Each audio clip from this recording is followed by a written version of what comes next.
Hello everyone, welcome back to the channel. In this video, I want to share with you an answer for an email. So I received an email from a dear viewer which contains the following. How to articulate a desire. To what details and to what extent will let the powers that be decide the rest of the details. Should we also add some limitation to it, like bring harm to none? Let's say I want something to happen, but I don't want certain repercussions. Should I include that or just keep it vague with a request from the universe to keep me safe? How do we balance between exercising our will and also involve our guardians to guard us from things we can't even think about? Now, I will start with an answer, okay? A super short answer, and then we will dive into it in more details. When you want to articulate a desire, you have to know what you desire, okay? Your body radiates a certain type of energy. This energy is what is called the astral light, the magical agent, etc. And this type of energy is not only stored in your body, but is also present around you in everything in this world. So you have to have a clear desire, okay? You have to know what you want. Then, based on that desire, you have to create an imaginary pattern and to dwell on it or to think of it regularly, because thoughts have an influence on this energy that is around you. Basically, the safeguard is to know what you want and to have a clear imaginary pattern that will act on that particular energy that is around you. Okay? That's the best safeguard that you can have. Of course, you can ask the help of other beings, of entities and things like that, which actually circulate around us, right? But understand that what you think about, what you hold in your consciousness on a day-to-day basis will have an impact on that energetic level around you. And whatever you may ask, okay, harm to none or whatever, but if you are holding a bad imaginary pattern, you can say whatever you want in a ritual. It will not matter, because that imaginary pattern will have an impact on that energy level that's around you, and it will manifest. It will emanate in that energy and it will manifest in your body and affairs. So the best safeguard that you have is thought control, okay? Let's dive a little bit deeper into this aspect of articulation of desire, what to do, and so on. Like I said, in order to articulate a desire, I think that the most important step is to know what you want. For example, when I started this exercise many years ago, I actually wrote in my journal this statement. I want to be healthy. I want my relationship to be fantastic. I want to have a more than average income. And the list goes on, as you can see on the screen. So this was my initial articulation of my desires. And this is actually what I wrote, like I said, many years ago in my journal, which is vague, which is super long, which I cannot track. And of course, because it's a really big statement, I cannot create a good imaginary pattern and mental pattern to achieve this quickly. So I'm asking you to do the same exercise yourself. Grab a piece of paper and write a statement down with what you want. Okay, so what you want, if you look at it, may appear too long or not yet refined. But what I've learned is that your next step is to simplify your goal. Now, in my case, after I wrote that statement, I observed that I actually want different things in different life categories. So in my notebook, for quite some time, I have these main components which basically represent my life. And these are my main categories: well-being, home, relationships, magic, job and finance, YouTube and writing. Now, magic for me is somehow the core, because I can influence all these other things with the help of magic and magical practices. So let's look at well-being, okay? So in this category, for example, for me, I had a deep desire to start to feel energized, to feel good, because I had a certain period in my life where I felt off. So in this category, my desire was, I want to be healthy. But this was not very concrete enough. I think that this statement, I want to be healthy, is not a very good articulation of a desire. So I changed the statement into an affirmation that to me sounded like is full of authority, because that's what you want when you define a desire.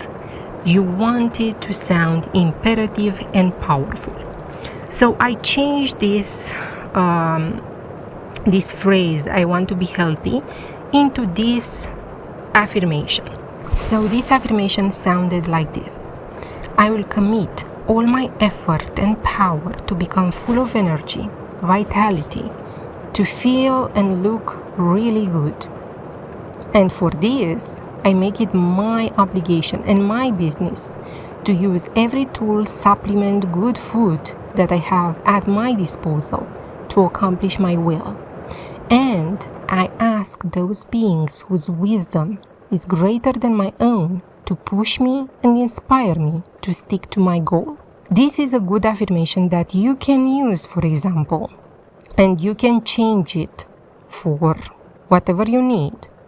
But I think that a really good affirmation can motivate you. But again, like I said in the beginning of this video, you have to create a mental imaginary pattern out of your desire. And you can create that by making this affirmation, okay, shorter. And you can make this affirmation shorter by saying, I'm feeling great in my own skin and body. And you can use this affirmation to create a symbolic representation out of it. And sigil magic is the way to go.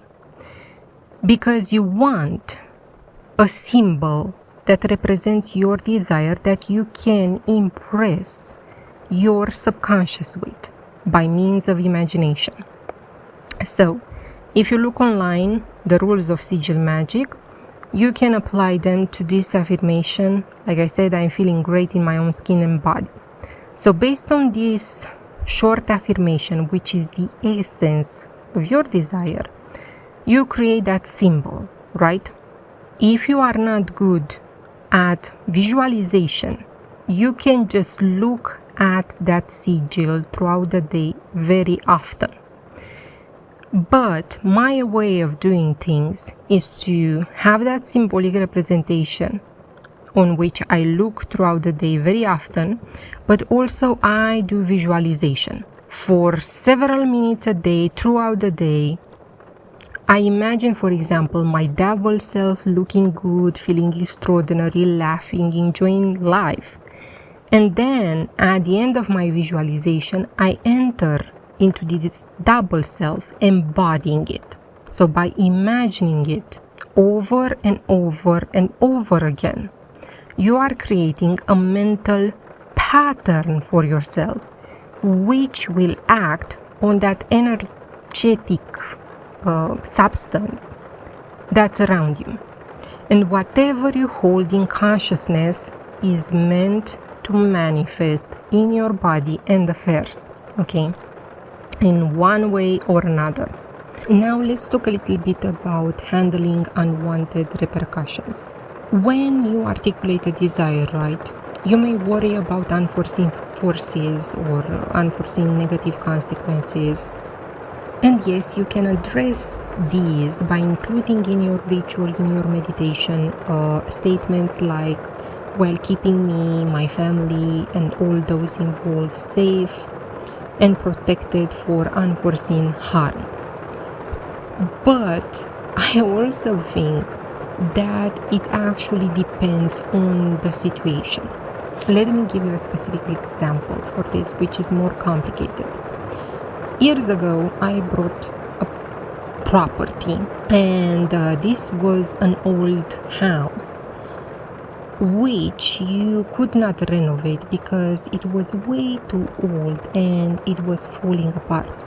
In Romania, in order to demolish a house, especially with the structure that I particularly had in that zone, and to be legal and everything, you need also the approval signed in writing of your neighbors. So, of course, I first talked with my neighbors about my plan that I want to demolish this property, but we will do this action only after we do all the necessary studies of the terrain of the house to actually make sure that we don't affect anyone's structure of their properties. So all my neighbors agreed, and they were actually super happy because they were sick and tired of how this house looked compared with their homes. So all good.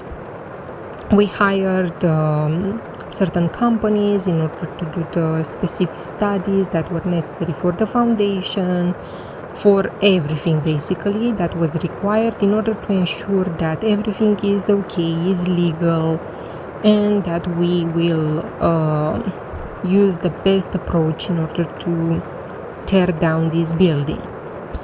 Now, here comes the day when we go to the notary, I think it's called, and in that particular day we had to sign that agreement with our neighbors. And basically that agreement, what was written in it was that me and my husband and the company with whom will demolish the building will have to pay all the damages in case there will be damage, right? So go figure. Anyway, all my neighbors signed the contract except for one. They had a change of heart because they saw that in that particular neighborhood the prices for a house started to rise tremendously, and they thought to sell their house. And if I start to work on this construction, that I will scare their potential buyers. Anyway, so I stood calm. I said, okay, we have all the legal evidence and all the necessary studies done by experts that say it's safer to demolish this property than to let it fall on its own. And they said that they will leave because they don't want to sign. And we said, okay, fine. And we actually sued them. And to my surprise, we actually lost the initial trial because that's how things are in Romania if you have certain connections. Anyway, so when I heard that, we had another chance to do the appeal, I think it's called. So when I heard all this situation, I really thought about it. If I want to lose basically this property and to do nothing with it just because of one neighbor.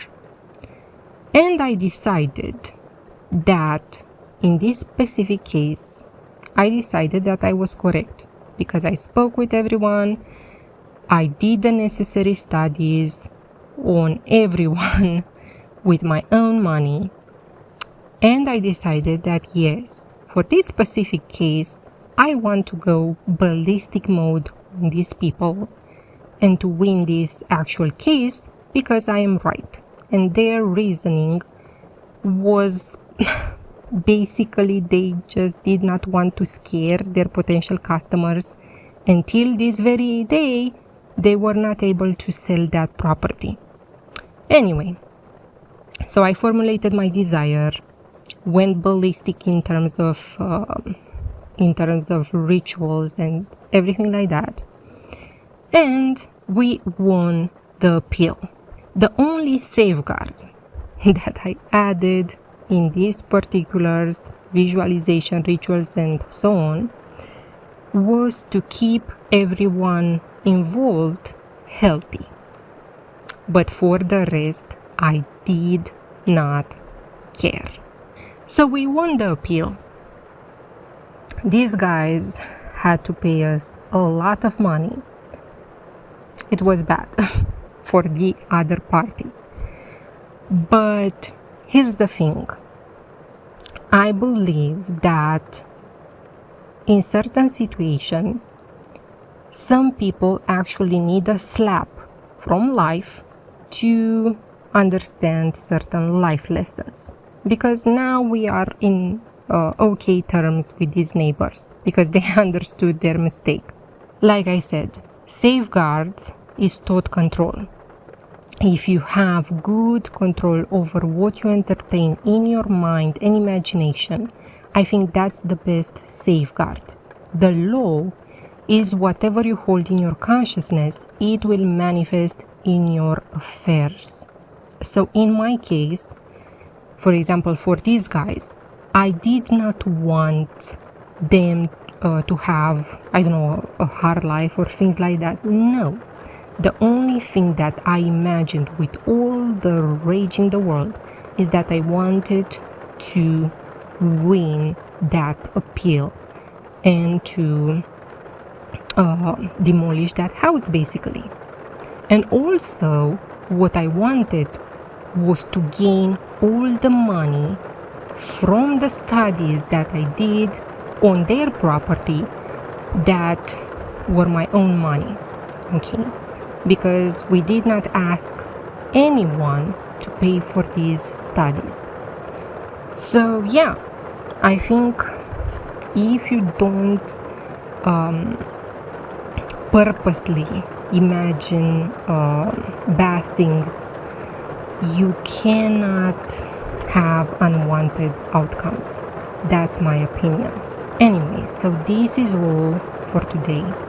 Thank you so much for watching. See you next time.